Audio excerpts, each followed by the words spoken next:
അപ്പോൾ ഗൈസ് നമ്മുടെ എയറോക്സ് വണ്ടിയാണ്.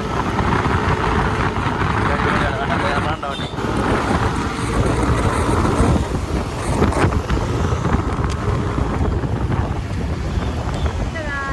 അപ്പോൾ ഞങ്ങളൊരു വണ്ടി എടുത്ത്, വണ്ടി ഏതാണെന്ന് വെച്ചാൽ നമ്മുടെ യമഹയുടെ എയറോക്സ് ആണ്.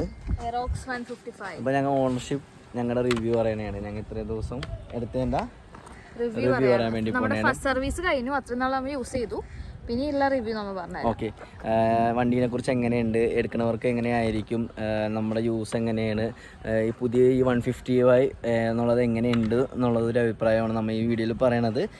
നമ്മൾ സാറ്റിസ്ഫൈഡ് ആണോ എന്നുള്ളതൊക്കെ ഞങ്ങൾ ഈ വീഡിയോയിൽ പറയാം. അപ്പോൾ ജാസ സയൻസിലേക്ക് ഏവർക്കും സ്വാഗതം. നമ്മുടെ ഇതുപോലത്തെ യൂട്യൂബ് വീഡിയോസൊക്കെ നിങ്ങളിലേക്ക് എത്തണമെങ്കിൽ നമ്മുടെ വീഡിയോ സബ്സ്ക്രൈബ് ചെയ്യുക, ഷെയർ ചെയ്യുക.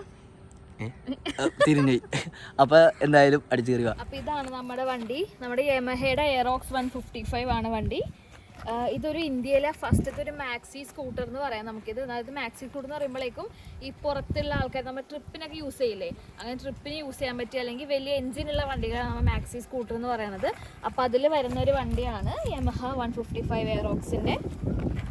ഈ എയറോക്സിൻ്റെ വണ്ടിയിൽ 2 ടൈപ്പാണ് ഉള്ളത്. ഒന്ന് റിമോട്ട് ടൈപ്പ് ഉണ്ട്, ഇത് നമ്മുടെ ഇപ്പം കീ ടൈപ്പാണ് വന്നത്. മറ്റേ റിമോട്ട് ടൈപ്പ് ആകുമ്പോഴേക്കും നമുക്ക് ജസ്റ്റ് അവിടെ ഒരു സ്വിച്ച് ഉണ്ട്, അത് ജസ്റ്റ് ഒന്ന് ഇതാക്കി കൊടുത്താൽ മതി.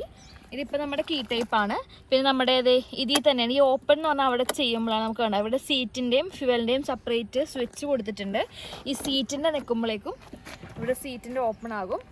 ഇതിപ്പോൾ നമ്മുടെ ഒരു 24.7 ഉള്ള സ്പേസോളം വരുന്നത്. ഇപ്പോൾ ഉള്ള സ്കൂട്ടികളിലെല്ലാം വെച്ചിട്ട് ഏറ്റവും സ്പേഷ്യസ് ആയിട്ടുള്ളൊരു ബാക്ക് സീറ്റുള്ളതാണിത്.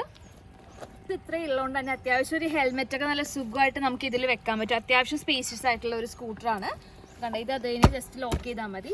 അതിന് സെയിം ഓപ്പണിൽ വെക്കിയിട്ട് നമ്മളിവിടെ ഫ്യുവൽ ടാങ്ക് ഓപ്പൺ ചെയ്ത് തന്നെ കണ്ടോ, ഇതാണ് നമ്മുടെ ഫ്യുവൽ ടാങ്ക് വരുന്നത്. ഇതാണ് ഏറ്റവും സൗകര്യം സ്കൂട്ടറിൽ. നമുക്ക് സ്കൂട്ടി കൊണ്ട് അങ്ങോട്ടും ഇങ്ങോട്ടൊക്കെ തിരിയൊന്നും വേണ്ട, ജസ്റ്റ് ഇവിടെ ഓപ്പൺ ചെയ്താൽ മതി. മറ്റേത് ഒരാള് ഇറങ്ങി നിന്ന് തുറന്ന് വേണം ഇവിടെ അടിക്കാനായിട്ട്. ഞങ്ങളുടെ പഴയ ജുപ്പിറ്ററിൽ അങ്ങനെയായിരുന്നു. ഇപ്പൊ നമ്മൾ ഇരിക്കുമ്പോ തന്നെ കറക്റ്റ് നമ്മൾ അങ്ങോട്ടും ഇങ്ങോട്ടും ഒന്നും അനങ്ങണ്ട, ജസ്റ്റ് ഇത് ഓപ്പൺ ചെയ്ത് കൊടുത്താൽ മതി. അതിന് ക്ലോസ് ചെയ്യുമ്പോഴേക്ക് ജസ്റ്റ് വേണ്ട. പിന്നെ അല്ലെങ്കിൽ നമ്മൾ ഇറങ്ങി വന്നിട്ട് നമ്മുടെ ഇവിടെ തുറന്ന് ഇവിടെ ഇരുന്ന് നേരത്തെ പെട്രോളൊക്കെ അത് ഭയങ്കര ബുദ്ധിമുട്ടായിരുന്നു നമ്മൾ ട്രാവലൊക്കെ ചെയ്യുമ്പോൾ ഉണ്ടായിരുന്നത്. പിന്നെ നമ്മുടെ പെട്രോൾ ടാങ്ക് 5.5 ലിറ്ററോളുള്ള പെട്രോൾ ടാങ്ക് ആണത്. പിന്നെ അതേ നമ്മുടെ ഇത് വണ്ടി ഓണാക്കുമ്പോഴേക്കും ഈ ഒരു സ്ക്രീൻ കണ്ട, ഇങ്ങനെയാണ് നമ്മുടെ ഈ ഒരു സ്ക്രീനൊക്കെ വന്നത്. പിന്നെ അത്യാവശ്യം കുഴപ്പമില്ല, വണ്ടി ഓടിച്ചപ്പോൾ എനിക്ക് ഭയങ്കരമായിട്ട് ഇഷ്ടമായി. നല്ലോണം റേസ് ആയി പോകും. വണ്ടി ഒന്ന് കൈ കൊടുത്തു കഴിഞ്ഞാൽ നോർമൽ സ്കൂട്ടി പോലെ ഭയങ്കര സൗണ്ട് ഒന്നുമില്ല. Silent starting. അത് ഇതുണ്ട്, അതെ അവിടെ ജസ്റ്റ് ഒന്ന് ഇത് വണ്ടി ഒന്ന് പിടിച്ച് ഓണാക്കി. ഇത് പിടിച്ച് അതെന്താന്നറിയോ ഓണാവാത്ത? സ്റ്റാൻഡ് ഉള്ളതുകൊണ്ടാ. നമുക്ക് വേറൊരു ഇതോടെ ഉണ്ട്, സ്റ്റാൻഡ് ഇട്ട് കഴിഞ്ഞാൽ വണ്ടി ഓണാക്കാൻ പറ്റില്ല. സ്റ്റാൻഡ് മാറ്റിയാൽ ഞങ്ങൾ മറ്റേ വണ്ടിയിൽ ശീലിച്ചുകൊണ്ട് ഞങ്ങൾക്ക് അത് ഒന്നാമത് ഞങ്ങൾക്ക് എപ്പോഴും ഞങ്ങൾ വണ്ടി കയറിയിരിക്കും, വണ്ടി ഓണാവണില്ല എന്ന് പറയും. പിന്നെ നമുക്ക് സ്റ്റാൻഡിന്റെ കാര്യം പറയണത്. സ്റ്റാൻഡ് ഇട്ടേനാ എത്ര നമ്മൾ നിൽക്കാലും വണ്ടി ഓണാവില്ല. സ്റ്റാൻഡ് മാറ്റിയിട്ട് ചെയ്താൽ മാത്രം വെക്കാൻ ചെയ്യാം. ഈ സൗണ്ട് ഒന്ന് ശ്രദ്ധിച്ചോട്ടോ. ആ ഒരു ഭയങ്കര ലൈറ്റാ. ബാക്കി സ്കൂട്ടറുകൾ ചെയ്യുമ്പോഴേക്കും ഭയങ്കര സൗണ്ട്.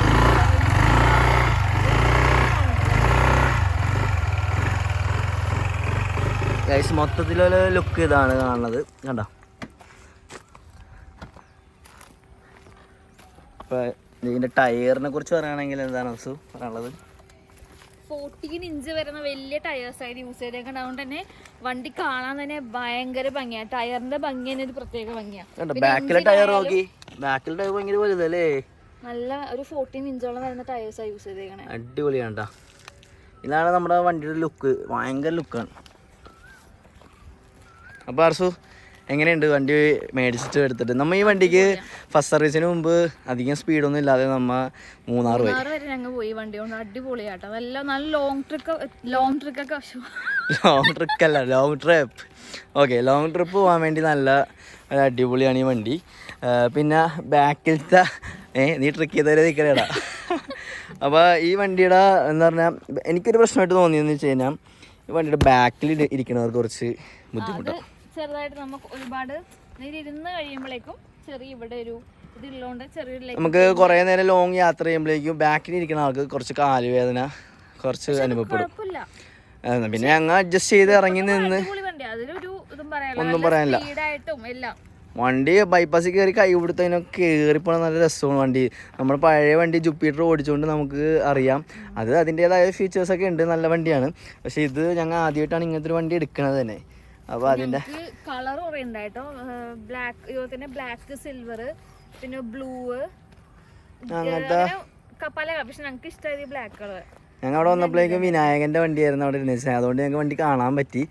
ഇല്ലെങ്കിൽ അവർ പറഞ്ഞ ഷോറൂമിൽ ഇങ്ങനത്തെ ടെസ്റ്റ് ഡ്രൈവിലുള്ള വണ്ടികൾ ഇല്ലെന്നാണ് പറയണത്. ഞങ്ങൾക്ക് അവിടെ ചെന്നപ്പോൾ വിനായകൻ്റെ വണ്ടി ഉണ്ടായിരുന്നതുകൊണ്ട് ഞങ്ങൾക്ക് കാണാൻ പറ്റി. പിന്നെ ഇതേപോലെ നമുക്ക് ഫ്രണ്ടിൽ ഗ്യാസ് ഊറ്റി വെച്ചുകൊണ്ടൊന്നും പോകാൻ പറ്റില്ല. അപ്പോൾ നമ്മൾ സ്ഥിരം ചെയ്യണ പരിപാടി ഗ്യാസ് ഊറ്റി വെച്ചുകൊണ്ടാണ്, അല്ലെങ്കിൽ നമ്മുടെ ചാക്ക അങ്ങനെയൊന്നും വെച്ചുകൊണ്ട് നമുക്ക് ഈ വണ്ടിയിൽ പോകാൻ പറ്റില്ല. അങ്ങനത്തെ യൂസിന് പറ്റിയൊരു വണ്ടിയല്ല ഇത്. അപ്പോൾ ഇത് ലോങ് ട്രിപ്പ് എനിക്ക് ഒന്നും പറയാനില്ല, നല്ല അടിപൊളിയാണ്. ബൈപ്പാസിൽ കയറി കഴിഞ്ഞാൽ വണ്ടി പറക്കും കിടന്നിട്ട് കേട്ടാ. പിന്നെ ബൈക്ക് പോലെ എന്ന് വെച്ച് കഴിഞ്ഞാൽ അങ്ങനെയല്ല, ബൈക്കിൻ്റെതായ വേറൊരു പ്രത്യേകതയൊക്കെ ഉണ്ട്. പക്ഷെ വണ്ടി ഒന്നും പറയാനില്ല, നമുക്കിപ്പോൾ ഒന്നും പറയാനില്ല. എനിക്ക് വണ്ടി അത്രയ്ക്ക് ഇഷ്ടമായി, അടിപൊളി. ഇത് വേണ്ട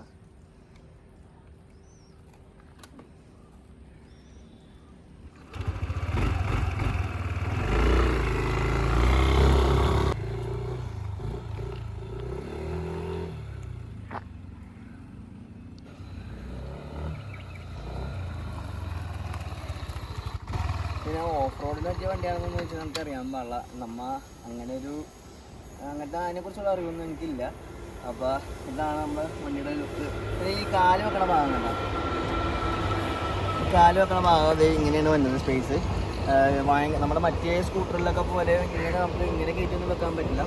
ബാക്കിലേക്ക് ഫുൾ ഇറങ്ങിയിരുന്നത് എനിക്ക് കുറച്ചുകൂടി കംഫർട്ടാണ്.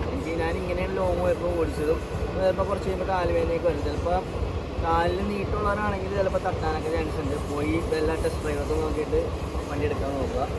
അപ്പോൾ എന്തായാലും അല്ലേ. അപ്പോൾ ഗായ്സ് ഡയറക്റ്റ് എടുത്തോ വണ്ടി, ഒന്നും പറയാനില്ല. ഇതാണ് മൊത്തത്തിലുള്ളൊരു ലുക്ക് നമ്മുടെ വണ്ടിയുടെ. കണ്ട ഗായ്സ്, ഞാൻ ഈ വണ്ടി കണ്ടേക്കണത് ഈ വ്ളോഗൊക്കെ കാണൂല നമ്മളാ തായ്ലാൻഡ് അങ്ങനത്തെ ജപ്പാൻ അങ്ങനത്തെ സ്ഥലങ്ങളിലൊക്കെയാണ് ഞാൻ ഇങ്ങനത്തെ വണ്ടി കണ്ടേക്കണത്. അതിന് മുമ്പ് ഞാൻ കണ്ടിട്ടില്ല. ഇങ്ങനെ അവരുടെ ഓരോ വ്ളോഗിലൊക്കെ കണ്ടിട്ടുണ്ട്, ഈ ബുൾജെറ്റ് അവരുടെയൊക്കെ വ്ളോഗിലൊക്കെ ഇങ്ങനെ കണ്ടിട്ടുണ്ട് ഞാൻ.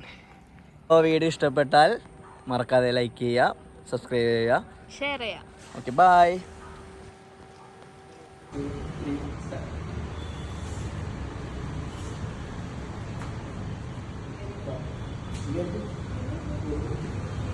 ഒന്ന്